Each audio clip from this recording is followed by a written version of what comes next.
അപ്പൊ ഇന്നത്തെ വീഡിയോയിലേക്ക് എല്ലാവർക്കും സ്വാഗതം.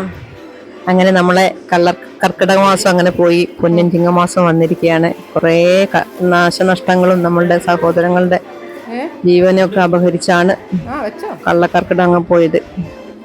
എന്നാലും അപ്പോൾ ഞാൻ രാമായണ മാസം ആദ്യം ഞാൻ കാണിച്ചിട്ടുണ്ടായിരുന്നു. ഞാൻ രാമായണം വായിക്കുന്നതിൻ്റെ ഒരു ഇത് കാണിച്ചിട്ടുണ്ടായിരുന്നു. അപ്പം ഇന്നിപ്പോൾ അത് കഴിയുന്ന ദിവസമാണല്ലോ.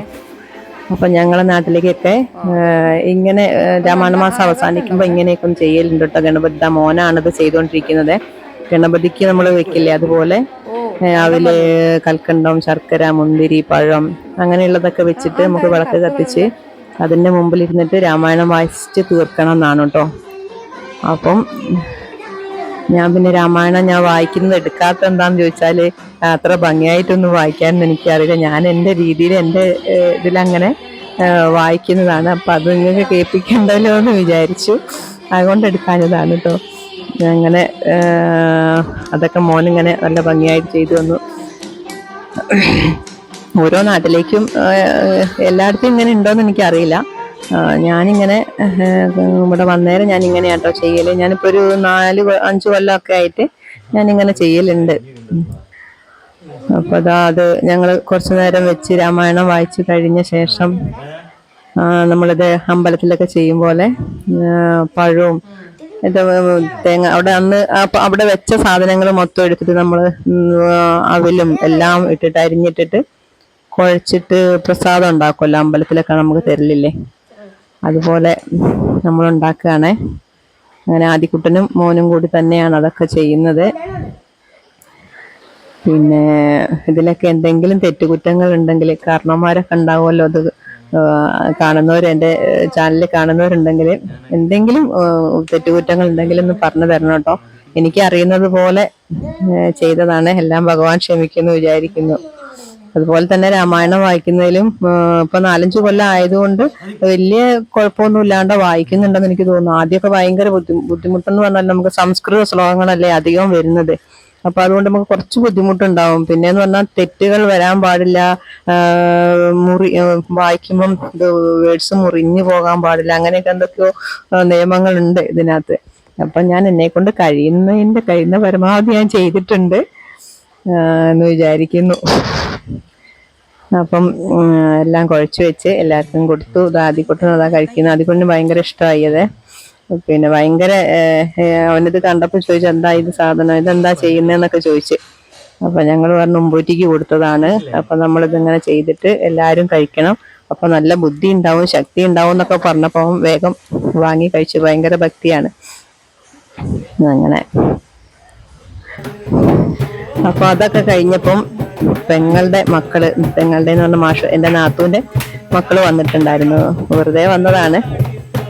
അപ്പം മോട്ടനെ കാണാൻ വേണ്ടി വന്ന. അങ്ങനെ അവര് വന്നപ്പം കുറച്ചു നേരം പാട്ടും ഒക്കെ. ഇതിൻ്റെ മോനും ഉണ്ടായിരുന്നു അവിടെ, അവനും വന്നിട്ടുണ്ടായിരുന്നു. അപ്പൊ അവനൊരു പാട്ടൊക്കെ പാടി ഇങ്ങനെ അവര് ആഘോഷാക്കുകയാണ്.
അപ്പൊ അങ്ങനെ അവരെ ആഘോഷമൊക്കെ കഴിഞ്ഞു.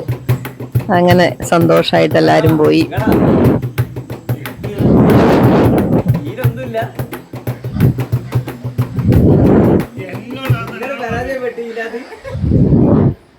അങ്ങനെ നേരം വെളുത്തു. അങ്ങനെ പൊന്നും ചിങ്ങമാസം രാവിലെ 1-ാം തീയതി രാവിലെ ഞാൻ നമ്മളെ മണാശ്ശേരി കുന്നത്ത് കണ്ണൻ്റെ അടുത്തേക്ക് വന്നു. അമ്പലത്തിൽ പോയി തൊഴുതു, വഴിപാടൊക്കെ കഴിച്ചു തൊഴുതു പോന്നു. എന്തായാലും നല്ലൊരു ചെറിയ വിഷമങ്ങൾ നമുക്ക് ദൈവം തന്നിട്ടുണ്ടെങ്കിലും ഈ രാമായണ മാസം തീർന്നല്ലോ എന്ന് ആലോചിക്കുമ്പോൾ അതൊരു സങ്കടം. എന്നും രാവിലെ 5 മണിക്ക് എണീറ്റ് ശീബോധി വയ്ക്കലും രാമായണം വായിക്കലും ഒക്കെ കൂടിയായിട്ട് രാവിലെ എണീക്കുമ്പോൾ ഒരു മനസ്സിന് നല്ലൊരു സന്തോഷമായിരുന്നു.